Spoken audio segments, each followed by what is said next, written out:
let us see working of rectifier using capacitor filter.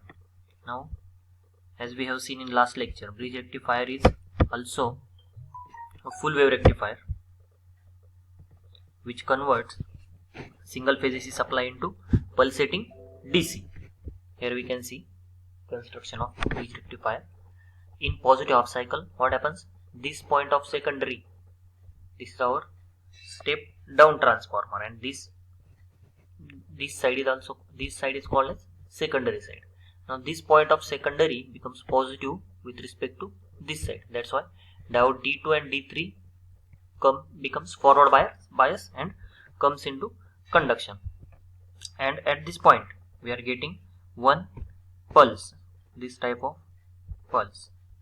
Similarly, in negative half cycle, this point of secondary becomes positive and this point becomes negative. That's why diode D4 and D1 becomes forward bias, and again we are getting this type of pulse. Now this type of waveform or this type of output wave is called as pulsating DC. Pulsating DC. But for our DC applications, this type of signal is not required. We required ideal, that is DC, that is horizontal line, approximately horizontal. That's why we are using here capacitor filter. Now we must keep into mind that capacitor is always connected in parallel with load. Here we can see this capacitor connected in parallel with load. If you use inductor filter, inductor connects in series with load. Now let us see how this capacitor filter work. Here we can see in this positive half cycle, diode D2 and D3 becomes forward bias, and here we are getting this type of pulse. Now from this point A, capacitor starts charging. Capacitor C starts charging, that is it starts to store charge until point B.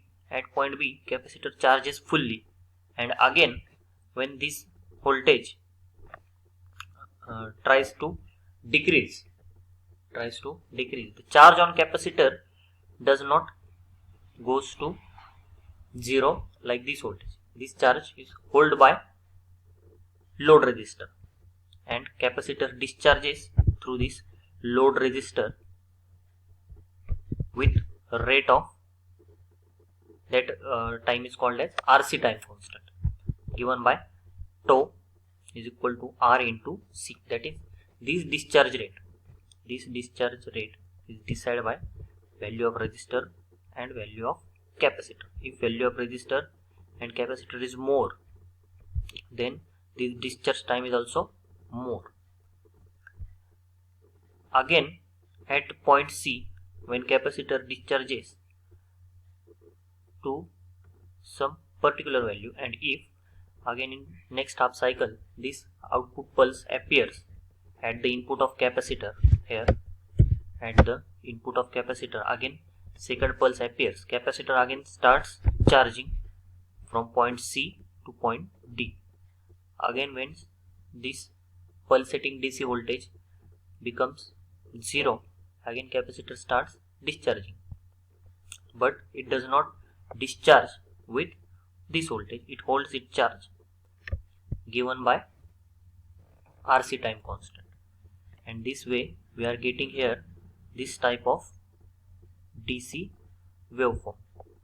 This type of DC waveform again can be made to approximate DC by using voltage regulator.